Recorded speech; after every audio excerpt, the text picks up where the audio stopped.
You do not have to be a professional athlete to be a female who has experienced REDS. REDS is Relative Energy Deficiency Syndrome, and it is basically overtraining. If you are someone who has gone after training for a marathon, an endurance event of any kind, this may speak to you.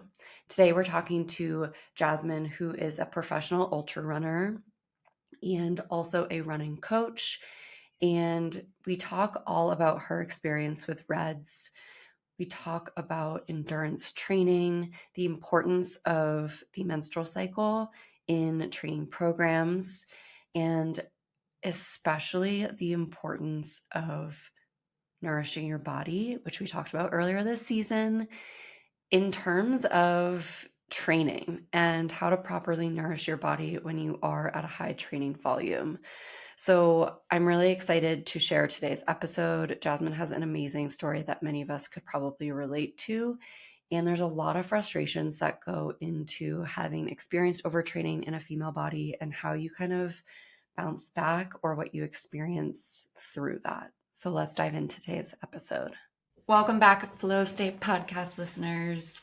We have an exciting guest with us today, Jazmine Lowther, who is a professional ultra runner. She's an Arc'teryx athlete, Salt Lake City based, and we're going to dive into a lot of topics today around endurance training, a little bit of overtraining, and kind of the toll that this type of sport can take on a female's body and how she has adapted and moved through that as an athlete. Jasmine, thanks so much for being here. Awesome. I'm so happy to be here, Monica and Nora. I've been a huge fan of the Flow State podcast, and actually you guys helped me out a lot throughout my entire journey. And even as a coach, I have referenced and told athletes, like, listen to this podcast. These ladies are diving deep into so many topics that are near and dear to my heart. So thank you guys for helping me on my journey unknowingly. Thank you. Yeah, we're so excited to hear that. And Jasmine has been my running coach before. She is a certified ultra running and endurance nutrition coach. So she has a lot to add to this conversation. I'm excited to kind of hear, Jazz, from your perspective, as well as just, your personal experience, I think lends a lot of experience to kind of your toolkit and how you can help coach other people, I'm sure. Yeah, absolutely. I think anytime that we go through injury, illness, and then something as heavy as REDS, which we'll dive into, it does help in terms of lending that support to others and preventing it in others. And that's been a huge passion of mine since going through this journey is it is a preventable condition, relative energy deficiency in sport. And yeah, I think just having that knowledge and that toolkit can really help a lot of people out. Mm-hmm. I'm curious to hear too, do you think for our listeners, if someone's listening, they're like, well, I'm not really an endurance athlete, do you think that this is still applicable to them?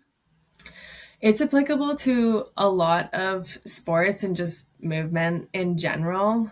And there's definitely sports that might have more prevalence of it. So like, yeah, trail running, ultra running, any endurance sport where you're training a lot of hours. It's also common in like rock climbers, weight classification sports like boxing and things like that. But yeah, anytime that you're training a fair amount and then you add in everything else with life, stresses and recovery, sleep, everything, it's definitely something to be aware of. And well, I would put a bit more emphasis on the female side. It's definitely something that men need to be aware of too. And, it's like whole body thing. It's like your nutrition, your recovery, your sleep. So if you're moving and all of those things apply to you, it definitely can be quite a broad sweeping condition. Yeah, I remember going to a conference in 2015 through Boston Children's Hospital, and they were talking about kind of the rebranding, because this used to be female athlete triad, but I really appreciate you speaking to, like, it's not just for females, like anyone can experience this. And I was a former gymnast. It's very, very common in the gymnastics population as well. Like you mentioned, a lot of aesthetic sports can see it frequently as well. So yeah, I appreciate I would that. even be curious. I feel like there's a deep pattern in females of underfueling and this overemphasis on cardio, especially if someone is trying to lose or maintain a certain weight. And I would kind of, this is a huge assumption, but think that it might be prevalent in like just a population of women who are like underfueled and overworked, and yeah, energy deficiency is just at a high. I think that is a pattern with females. Totally. Yeah. And I think today you can go on Instagram and you can see like any influencer posting what they eat throughout the day. And oftentimes, if you were looking at their caloric output, they're probably in a low energy availability state. And it's easy to copy that to yourself. And yeah, it's just hard to know. But absolutely, I think there's that Okay, well, we'll culture. get into relative energy deficiency or Yeah. REDS a little bit later in the episode. But first, Mhm. why don't you just kind of dive into how you got into ultra running and where it really all began for you? Yeah, totally. So my journey to ultra running was maybe a little bit different than the typical. I guess now I'm a professional athlete, and yeah, so I did run when I was super young until 8 or 10 years old, and even at that age, I definitely found I had a natural ability that this like competitive nature mixed with loving endurance. I definitely loved running the furthest distance that we were allowed to at that age. And then skip forward, I was into lots of different sports in high school, whether it was like ballet, soccer, and every sport I always kind of saw, oh, I could take this to the professional level. And I definitely was someone of that personality type who likes to dive in pretty deep, um, which can have pros and cons associated with that. So, and that might be an underpinning for this entire conversation. But yeah, fast forward, I got into rock climbing for at least a decade. Was like super enamored with that sport. If you came and talked to me, I was talking about climbing like 24/7, just obsessed. And then when COVID hit, that was kind of the turning pivot point for my life. And, like lots of folks, we weren't really traveling. Climbing usually always involves a number of people. I was always using ropes or things. So it really shut down a lot of my trips and things that I had planned. And then, like a lot of people, pick up some running shoes and got out, hit the trails, and somehow it was like, oh, it must have been just the year before COVID. I did my first ultra race, and had terrible training, had no idea what I was doing, didn't know how to fuel, didn't know if I should bring poles, like just all of these things, like the classic first year deer caught in the headlights of how do I do this sport. But it also really opened my eyes. I did that race, came out doing quite well. I was standing on the overall podium. Granted, it was like a mom and pop race in my small hometown, but it still was enough to like open my eyes and be, oh, hey, what's here? And then from that point on, I actually had someone approach me and be like, hey, I'd really love to coach you. I really think that you have some sort of natural talent here. And let's like discover what you can do if you really train properly and all those things. Um, You don't yeah, and have so to be I humble here. Also, like you're a badass. Like own those stats. yeah, I think it does pay dividends in terms of going to those mom and pop races, and it still is very, it just, it can be a stepping stone for a lot of people. So I'm super grateful for that experience. I think someone else like Yeah. seeing your potential and being like, "Hey, you've got Mhm. something." You're like, "I do. Tell me more." Yeah. Yeah. It was like, oh, okay. And a coach for me, like, I think a lot of people, even for myself today, who now as a coach, a lot of people are like, oh, I don't deserve a coach. And that couldn't be further from the truth. It's like a running coach or any coach. It's for everyone. It's especially for the people who are just getting into it. And I definitely am thankful when I'm coaching, especially those women who are just getting into the sport too. So yeah.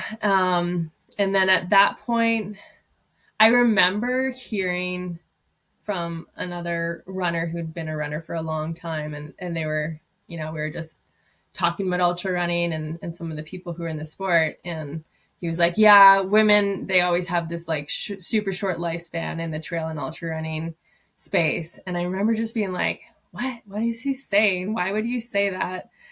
And I had no idea, like, he was actually kind of talking about that women often do get caught up in this cycle of overtraining, underfueling, and then down this road that I inevitably did go down.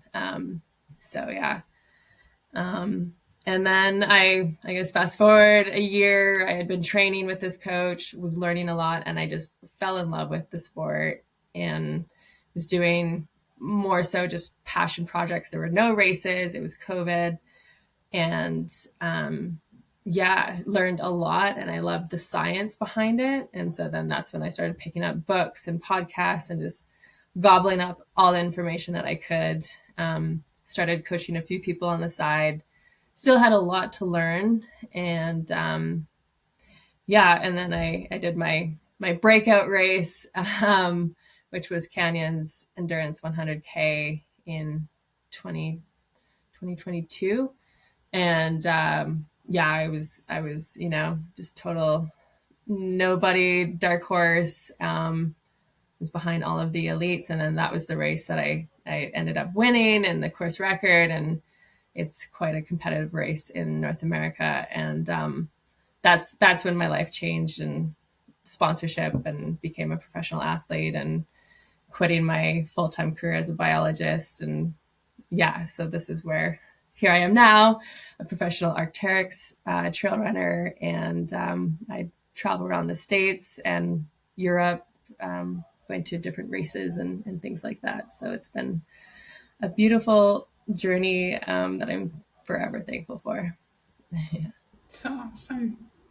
Yeah, I'm definitely curious to hear like a little bit more. Were there injuries or things that you started like teetering on, noticing that low energy availability or And things I'm in curious yourself?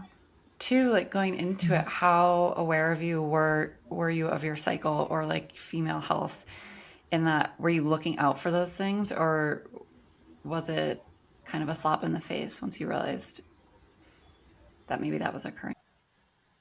Yeah, I think I was very semi aware. I definitely the first year or two had maybe heard like whispers here and there of reds, but I didn't pay very much attention to it. And then my own cycle, I was kind of tracking it, but not very. Um, yeah, I think the main thing, the first year or two of me becoming more of an endurance athlete, I was not fully in tune with my body, and definitely was somewhat aware, like, oh, I'm probably digging myself into a hole. But it was always just like, let's push through. And before I was even a professional athlete, I was training a lot, like 20 to 30 hours a week, whether that was running, biking, skiing. I look back at my training before I was a professional athlete. I was doing more than I am doing now. And yeah, and then I had all these symptoms that I was not connecting the dots. And this was before I was a professional athlete. I would have night sweats where I would wake up completely drenched. I would feel like I'd have this like hot flash sometimes throughout the day, and just like this weird chest heat that would like radiate out. Sleep disturbances. I've always been a super light sleeper, but it would be super exacerbated. I definitely could not sleep unless I had like prescription medication to knock me out. Yeah, and coming from a rock climbing background and into running, rock climbing is very weight focused, and it's like always painted on the wall, like the lighter you are, potentially the stronger a climber you can be. And so that kind of subconscious definitely came with me into running. And same thing with running. A lot of runners, especially track athletes, they've been brought up in this culture of like lighter is better and faster. But that's definitely not always the case. And now even more so, it's like healthy is faster and stronger. Yeah. So I was slightly aware. I would say my tracking of my menstrual cycle and things were a little bit messy would be the main thing. And then no, I have been on the hormonal birth control in the past for various reasons. I think just coming of age, that was the thing that you did. And then I've had doctors prescribe it to help with like acne and things like that. And then one year I had a doctor who was focused on I think it was like hormones, endocrine system. And he was like, are you aware of some of the effects that birth control, the pill, especially he was talking about, can have on women, and it can increase your likelihood of cancer and things like that. And yeah, it kind of just like blew me away. I think I was on a very strong dosage of, I'm not sure whether it was progesterone or, but it was a high dosage anyways. And this doctor just kind of was like, maybe consider using an IUD or something that's lower dosage. So Did they thankfully ever, yeah. did they ever talk to you about like bone density stuff? I think like I as was a going to ask runner, I'm that so too. curious because, you know, yeah, I remember having fractures from track and field, and I relate it to being on birth control. Right. Yeah. Yeah. No, it's wild. No, he didn't. And I don't think I've ever had a doctor bring up very much in terms of, they've talked about like acne and just birth control ish, but it's more of like, do you want to be on it or not? And that's kind of where the conversation just ends. So I'm sure a lot of people are relating to this. yeah. Yeah, this was the first doctor that kind of brought up like, are you aware of Yeah. some of the fine print in taking a hormonal birth control? And I was like, no, I'm not aware at all. Yeah. Yeah, so What I did chose the copper IUD, and so far for me that has worked well. I have had one instance where it shifted and that caused a little bit of disturbance, but overall that's worked well for me. But yeah. what did like I guess when was your first instance of injury or coming up against something that you had to like overcome in your running journey? Yeah, I have had many injuries throughout. I think so throughout my journey, there's been, different things like shin splints or like a hip niggle and things like that. And we can relate that to like overtraining, training errors, things like that. Biomechanics.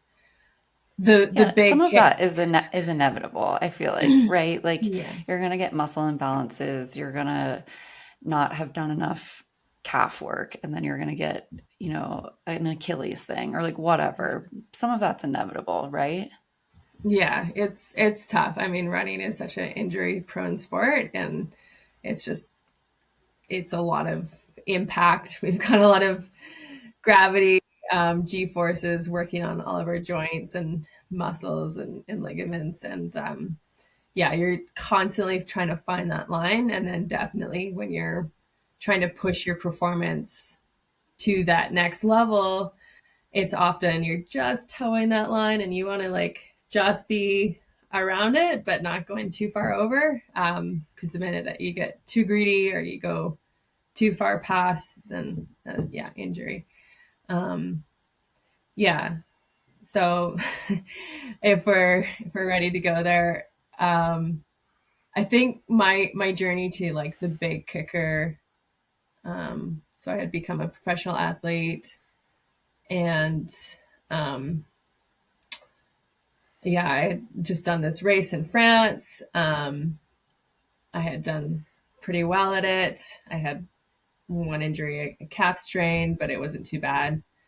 But this was when I think the water started to get a little murky, and I didn't realize it at the time, but my menstrual cycle had started to lengthen and decrease in terms of how much I was shedding a month. So like the menstrual blood and things like that.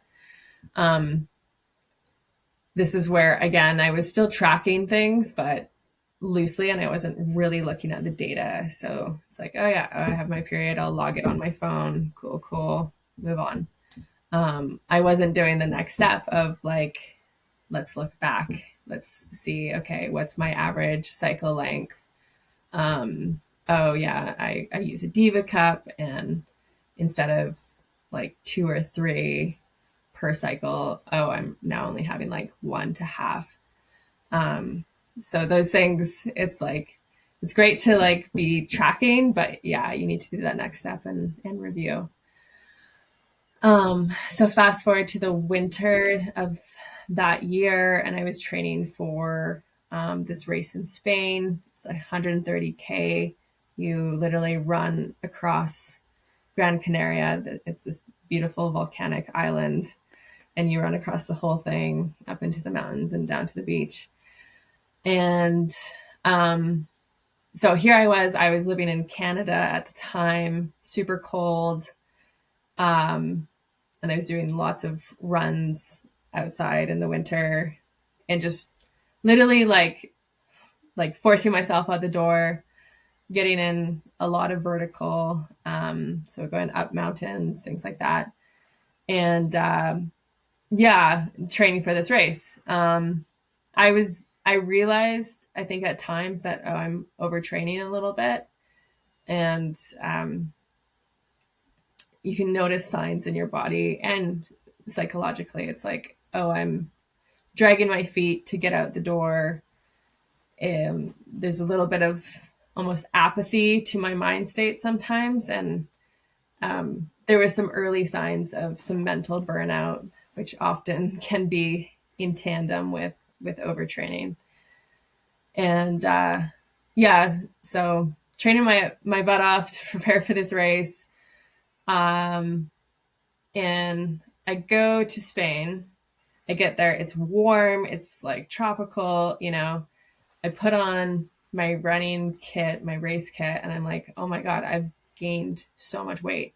Like I could hardly put my shorts on, and it was just like, whoa, where did my body go? You're like in the winter. And so that was like a total head excuse the language, but it messed with my head pretty good. I had a coach at the time, and I confided in him like, oh, I've gained some weight, and I'm also feeling like super exhausted. And I'm pretty sure I was in late luteal stage. So I was like, damn it, I'm going to be running this race in late luteal, which usually for a lot of athletes, myself included, it does hit me a little bit in terms of my confidence and just knowing, oh, my hormones aren't like at an ideal stage for feeling super strong. But he actually thought I meant like, oh, you're on your period. And I was like, no, no, no. And that did not help the conversation because I was like, okay, you should understand like the female body, but in my head I was like, clearly you don't understand. But yeah, so I go run the race. It went pretty well. I came out in second place, but it was a slog for sure. I did not have exactly like a crew there, and I was like there on my own.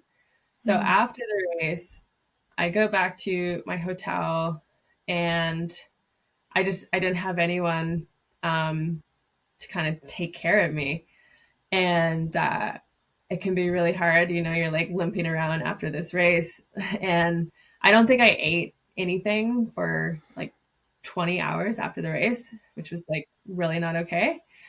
Is that typical for you to not feel hungry after a long race like that? Yeah. I think it's just like my body is usually in this state of, you know, high adrenaline, lots of caffeine. It's kind of just like wired. Usually I don't sleep at all the first night after a race. And then, yeah, it can be like super nauseous. And usually right after finishing a big race, it's like the last thing that I want is like to be stuffing my face full of food, but that's what your body needs. And yeah, I mean, usually by like 3 a.m. that night, then it kicks in, and I've like literally like had a burger in a bath at 3 a.m. after some races, because that's when it's like, oh, now I'm ready to eat. Yeah. So you didn't eat like for 20 hours. Yeah, it was something ridiculous. And then soon getting on the planes, and then you're flying back through like multiple time zones, and just like additional stress on the body. Yeah, so not You'd great. mentioned too before the race that you started to notice some signs of overtraining. Like, what did that look like and feel like in your body? Yeah, I think I was getting some of those symptoms again, like sleep disturbances, definitely mental burnout, not recovering very well, like muscles feeling super stale and just really heavy going into training sessions. Yeah, I definitely, my skin often breaks out when I'm training high volume. And then the weight gain as well, which looking back was probably related. So. I feel like some people will be surprised to hear, like, when you're in this low energy state, but you're gaining weight. Can you speak a little bit more to that experience in yourself and what you've seen working with others, and why, kind of like the mechanism behind that? I love that you have a biology background as well, because I'm sure you just like nerd out on the science aspect of things, but would love to hear a little bit more of that. Yeah. And this is definitely where like hindsight is absolutely key, because when you're in it, that I was so confused. I'm like, why am I gaining weight? Like, okay, I must, which then like almost puts you down this road of, oh, I'm going to underfuel even more. But yeah, now knowing and having lived through it, yeah, and definitely jump in, Nora. So my understanding, and I believe like, all right, you're underfueling, your body starts to go into this like semi-starvation mode, and it starts to shut down a lot of the systems that might not be completely necessary to survive. And so often the first things that go are like the reproductive system. And then in that case, my metabolism likely had decreased. And then the body is like, all right, we're starving. So we're actually going to, any calories that are coming in, we're just going to pack on the pounds and store it as fat. And that's like, we're going to try to get through this starvation period. Yeah. And I was starting to crave sugar a lot more, especially like simple sugars. Quick energy. Yeah. So like having cravings for chocolate and like candy and things like that, like throughout the day. And then after the race, it skyrocketed. It was like a sugar obsession where like, I think it hit me a few times where I was at a dinner for a friend's place, and throughout the entire conversation, you know, when you're just like distracted, it was like, oh, I just really want like a dessert or like some sort of sugar.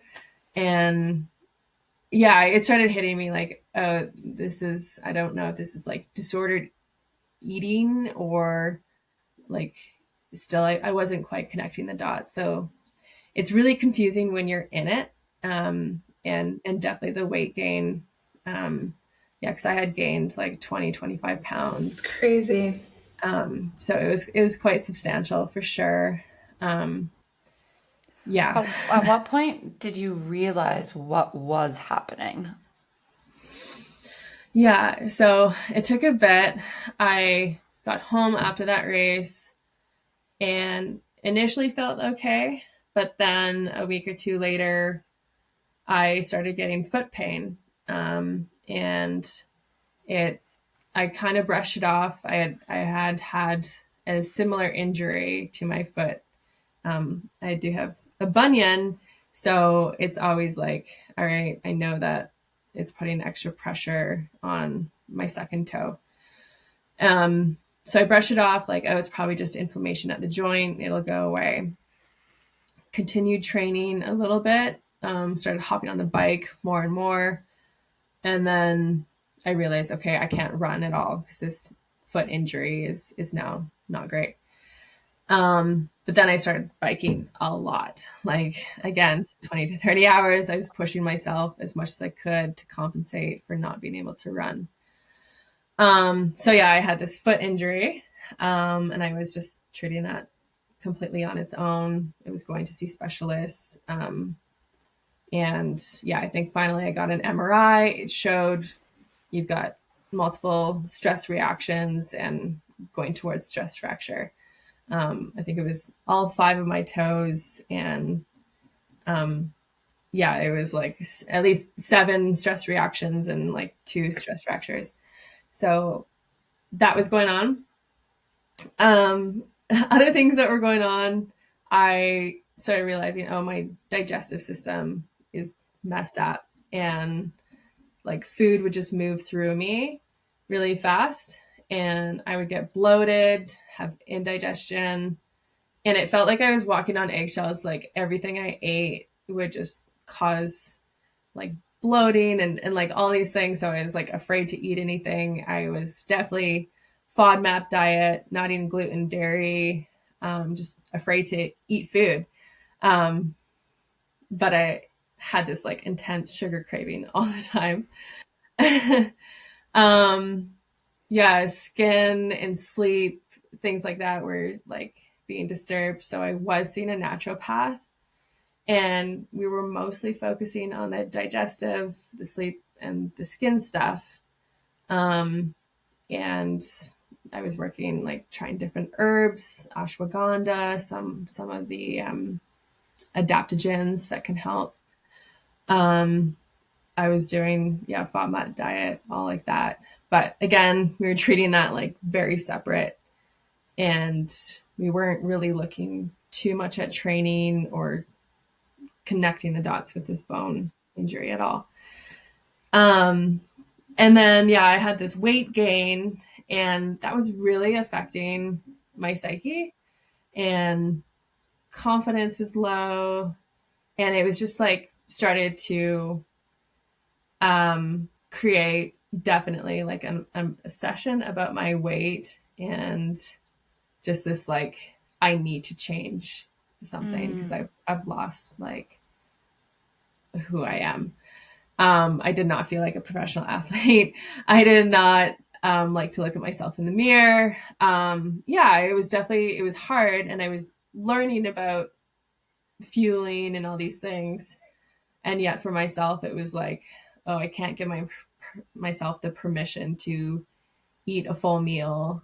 Or this was also when the fasting trend was like skyrocketing, and I was starting to get sucked into some of that, of like, there's even books on fasting for women and fasting for athletes and stuff like that. And you can listen to any podcast and there's like fasting. And I definitely got sucked into that a bit, and not realizing like, oh, if a podcast is talking about fasting, oftentimes the audience isn't actually for a female endurance athlete.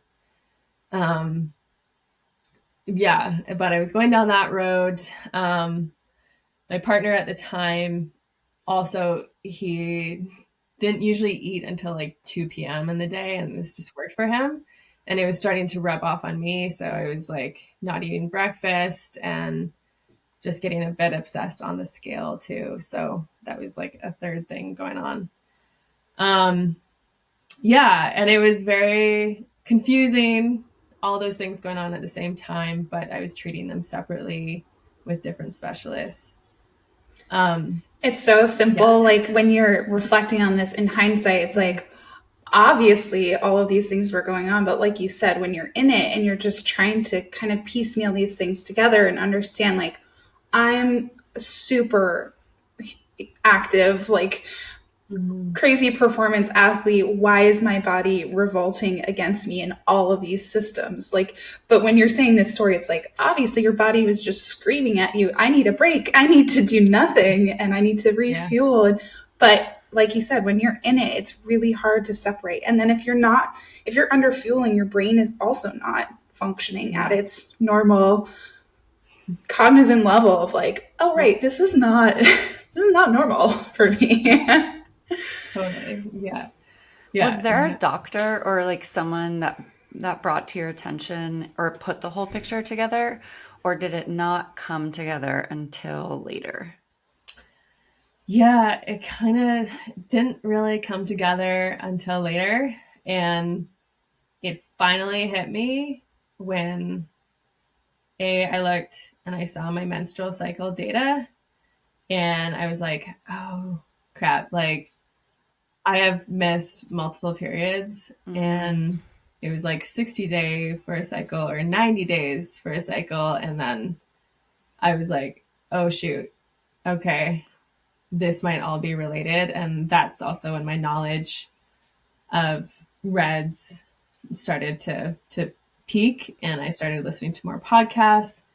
And then I finally put it together. And then at that point I could go to a sports medical doctor, and we pieced that together even more.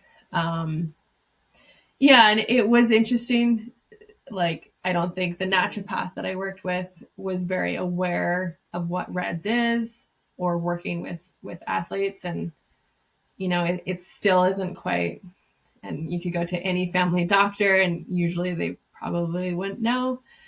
The sports doctor that you worked with, what was kind of like their next steps, or how did they approach this with you?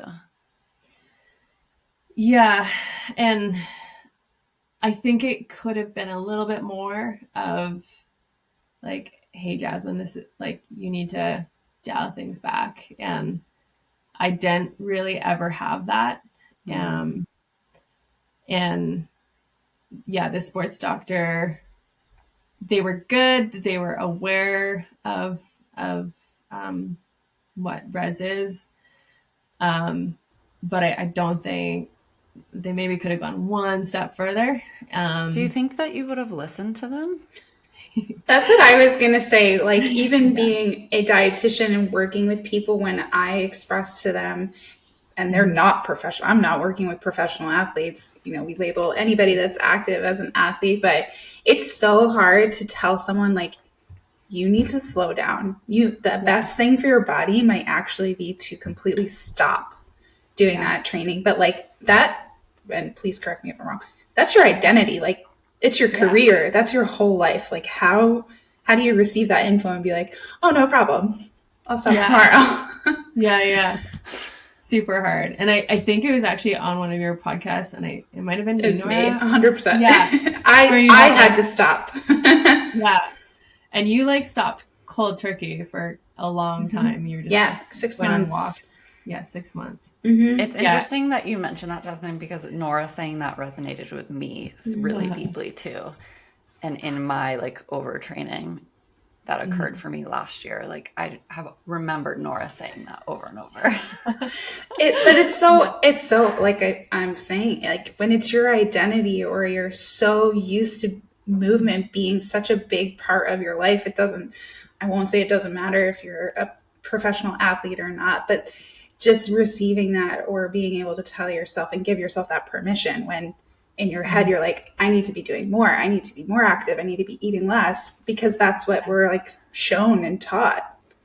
So yeah, I'm curious to hear how the healing, like what does that healing journey look like for you? Yeah, super. Yes. And this is bringing me back. I do remember hearing that. And I do remember it was like in the back of my mind, like Nora did walking for like 6 months. And I was like, that's my worst nightmare. And, Exactly.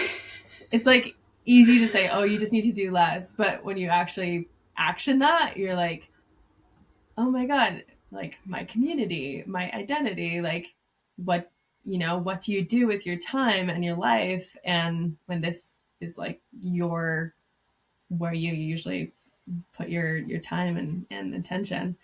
So yeah, definitely really hard. I started working with a new coach at some point that summer. And he was actually pretty good in terms of like, you need to cut things back minimum. Like we're going to slash at least 50% or more of your volume. So he took me down to like 10 hours a week just on the bike, nothing over zone 2. It was all like Base training. Yeah. Avoiding intensity. And so we started doing that. And then I don't know, it must have been a different podcast or something, but I finally ditched some of my bad eating habits that I was doing out of desperation, which I knew in the back of my mind, like, this is probably not good, but it was almost like this desperate need for like, I just want my old body back. So I finally ditched like some of the fasting that I was doing, and I started eating breakfast within 30 minutes of waking. I'm not sure where I got that from. It was either like Dr. Stacy Sims, who's, the leader in female athlete science. But yeah, that was a huge turning point. So I would eat breakfast, wake up, eat breakfast 30 minutes after waking. And it just finally started to click. My digestion issues started to clear up. I started losing weight, just like it started shedding off. I was eating whole meals, like actually putting carbs on my plate again.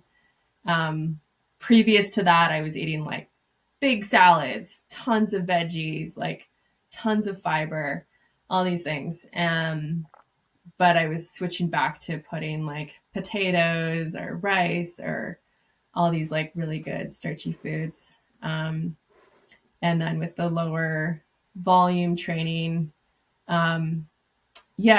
energy, everything just started to kick back up again. And then my menstrual cycle came back and it started to become regular again.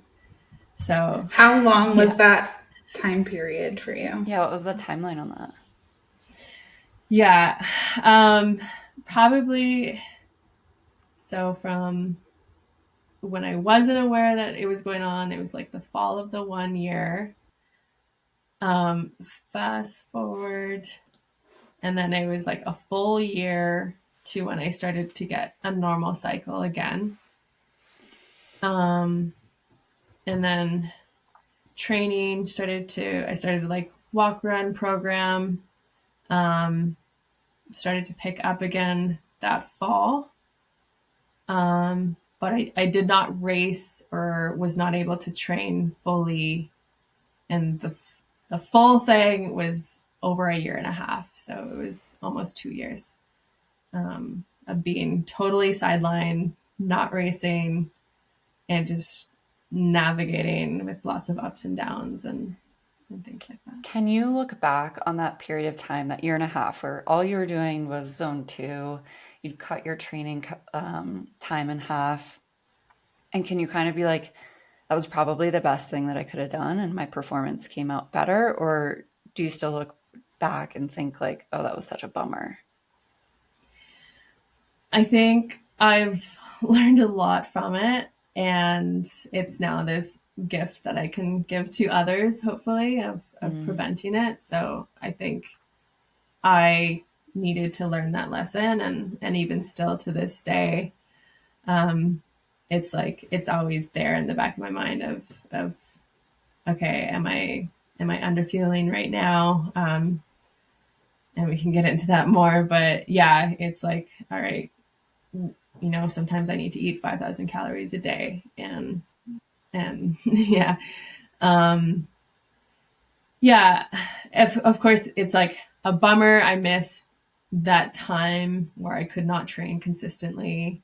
I was sidelined. It probably held back my career some, for sure. And then when I did that first race, it was very scary. I came into that race on super low mileage. I was doing maximum 50 miles a week and then a good amount of bike training, which for in ultra running in the professional space, it's pretty low mileage. Yeah. But lots of lessons learned, and still to this day, I need to keep that, like, that mentality, and just remember what I went through. And it's like, even though I've healed from that experience, I could put myself back in that state. And I'm always curious of learning more about REDS as more research goes into it. But it's like, once you get REDS, are you more likely to get it again? Or, are more people prone to it? And like, yeah, there's a lot of questions that I still have about it.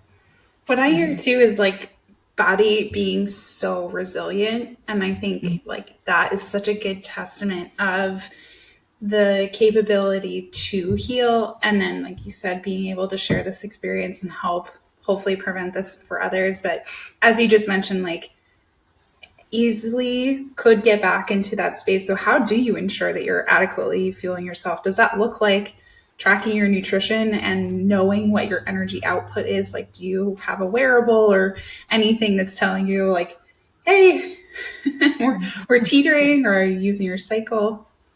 Yeah, definitely. Yeah, I'm very much more in tune with my cycle and reviewing it. Looking back at data, like I did a 100K race last November, and going into it, my menstrual cycle was all normal and stuff.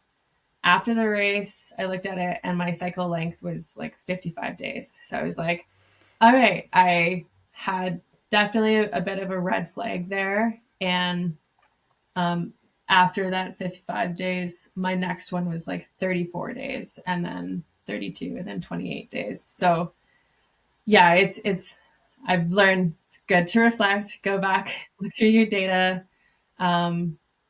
Tracking is one step, but take it that next step. Yeah, nutrition and fueling. There's definitely more hands-on in terms of fueling throughout.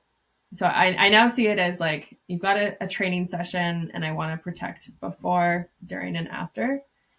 And sometimes I think I missed that in the past. So like before, having like a really solid meal, I don't ever allow myself to do fasted training.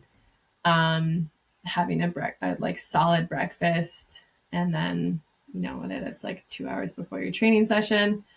And then for my training sessions, sometimes if it's even an hour run, I'll still bring like a gel or something with me. And then definitely for workouts or longer runs, it's mapping out like how much do I need to bring. I'm usually aiming for 80 to 90 grams of carbohydrate per hour. And Wow, 80 to 90 per hour. yeah. Yeah, so it's a fair bit, and then everything else, electrolytes, that stuff too. And then afterwards, I definitely am a sucker for like, okay, I have a 30-minute window to get in some carbohydrate and some protein. So thinking about my glycogen stores in my body, so like the carbohydrates that are in my body, I want to replenish that. There's a lot of studies that show, when you have your protein and carbs post-workout, your muscles will repair much better. Oh yeah, and then I've also loved looking at, there's some studies where if you're fueling throughout your run, your cortisol is increased just to a certain point. But if you do not fuel throughout that run, the cortisol can just skyrocket. And that also hit home pretty good. It's like, oh yeah, like if you're under fueling, you don't have carbs through your session, that cortisol can skyrocket, and then that can just affect my sleep and things like that too. So the fueling, and then just daily nutrition, not being afraid to have like a big meal, or, eating more than the guys, or like my partner, sometimes I'm eating more than him, and it's like, that's sometimes just what I need. And then throughout my menstrual cycle too, like in luteal phase, I'm just ravenous for sure. Same. Yeah. So nutrition, and then like recovery, and then working with my coach right now, who has more of a background with lower mileage training,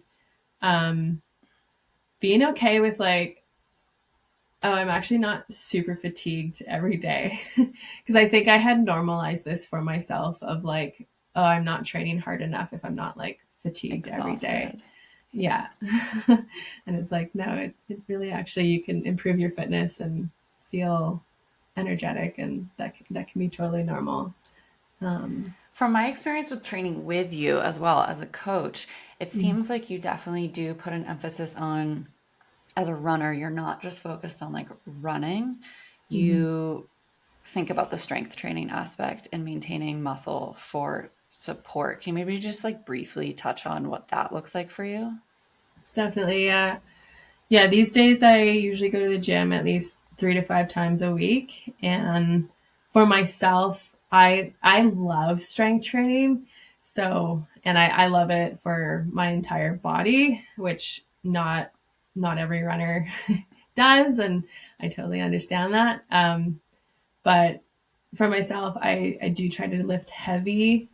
And I'm trying to do low rep, heavy weights training. And that's important for me for my running. You have more power, just more durability. And then especially like mountain running and things like that. It definitely can help your performance. And then also just like bone health, tendon health, all those things. Like you need heavy weightlifting. So it is super important. And then coming out of bone stress injuries, keeping like plyometrics, and then the heavy weights, I now see they're also like a important piece of the puzzle. Yeah, Sure. I love that.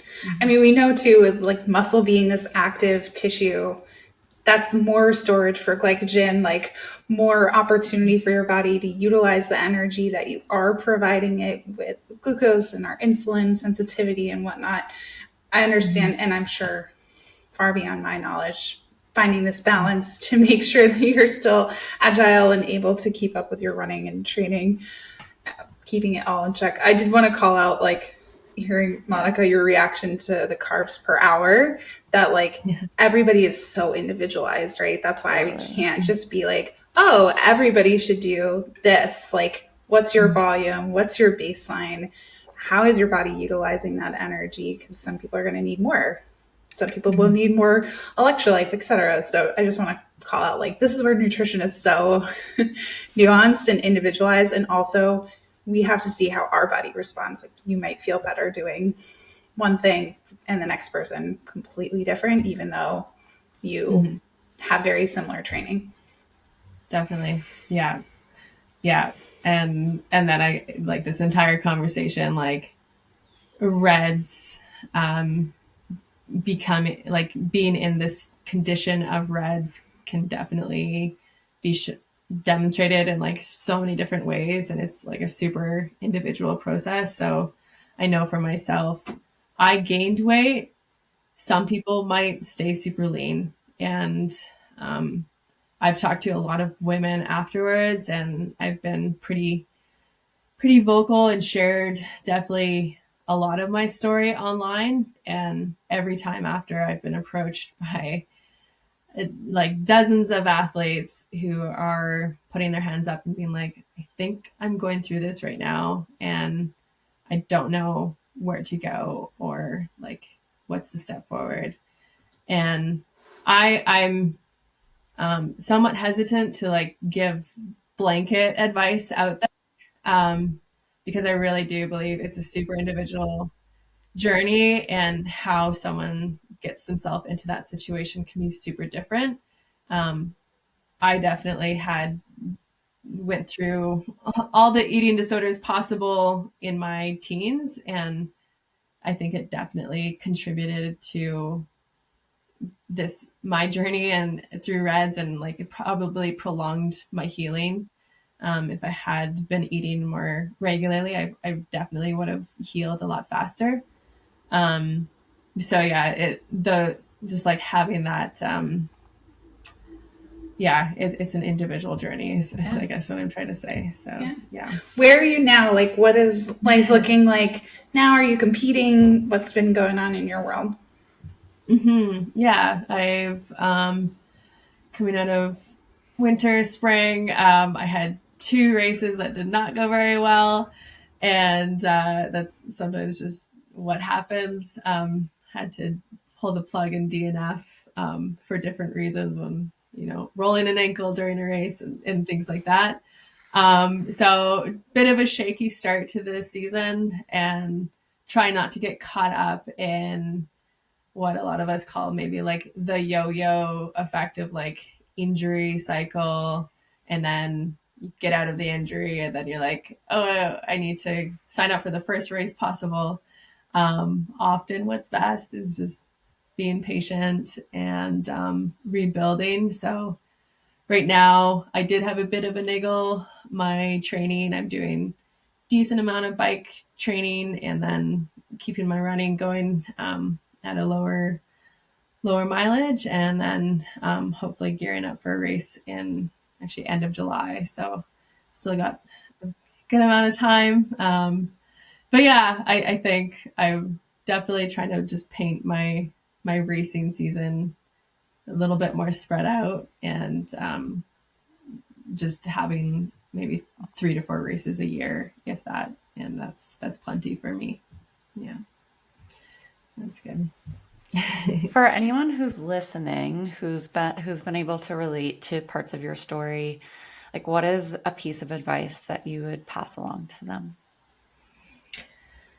Yeah, I think for guys and gals out there, definitely just taking a pause and, getting to know your body, just thinking at like baseline, your sleep cycles, your appetite, definitely for the women, for the ladies out there, your menstrual cycle, and then even for guys, things like your energy, and across the board, everyone, your libido, just like all these things that can help you understand your baseline healthy state and just being like familiar with that. And then like tracking and then reflecting on it. So journaling or, you know, working with a coach and not being afraid to tackle these conversations. There's a lot of male coaches out there, and I have experienced this, and it can be hard to have those conversations with someone of the opposite gender, especially if they're not paving the way for you. So don't be afraid to speak up, and if they don't reply in a way that's like feels safe to you, then potentially considering working with someone who's not afraid to go down that road with you and have these conversations about your hormones. And then so that's like, if you got someone in your court, that's great. It could even be a friend or like a partner. And it's so interesting how kind of across the board, the theme is similar of like remain curious, have body awareness, and reflect. Like just regardless of a health or wellness condition or state or being, athlete, non-athlete, whatever, it's like we all just have to remain so curious and have some awareness of what's normal for us and what feels not normal, and really dig into that intuition. Yeah, totally. And then stepping off of that, it's like training is one of those things in life that can actually be siloed, and you should see yourself as like an individual. And these days with social media and Strava and everything, it can be really easy to get caught up in the comparison trap and be like, this person is running, like literally there are people running like 160 miles a week. Like it's insane. And then you can see other people who are doing like lower mileage, and it's not saying like anything is right or wrong, but it is saying that we are all individuals and how we train and live our lives are all very different.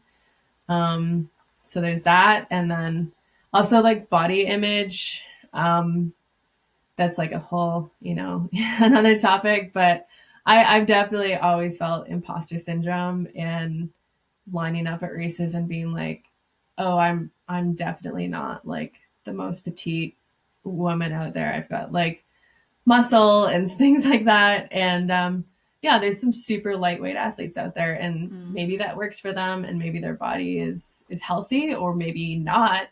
You don't know their story. And throughout my journey, I had people saying like, oh, you shouldn't even try to lose that weight, or different things. And that sometimes was hard for me to hear. I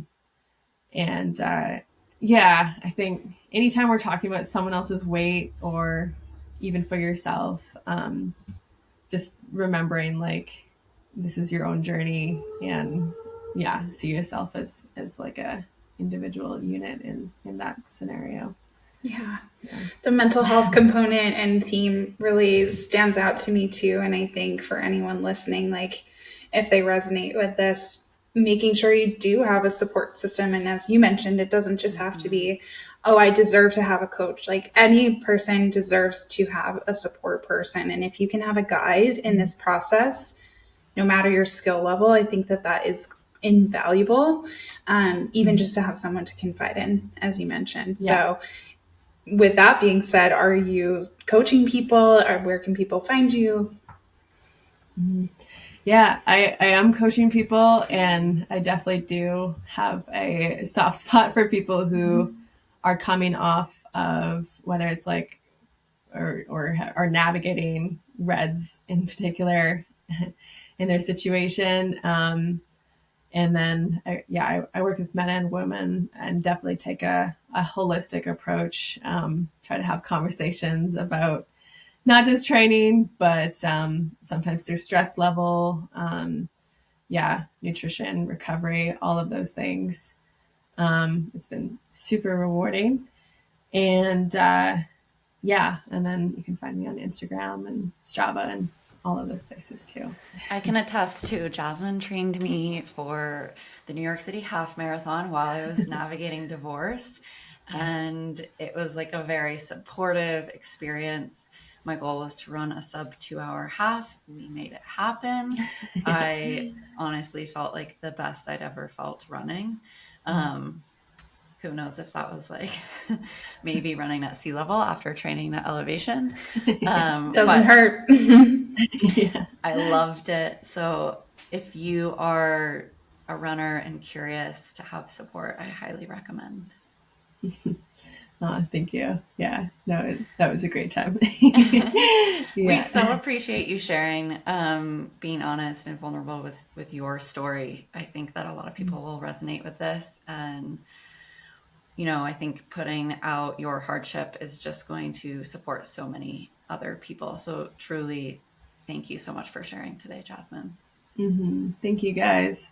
Yeah, and if anyone is thinking that they might be going through it, feel free to reach out. I do have other, like a network that's growing with other professionals who specialize in REDS, and I always defer people to them, or I'm happy to chat on the phone as well. And yeah, That's so great. Thank you so much.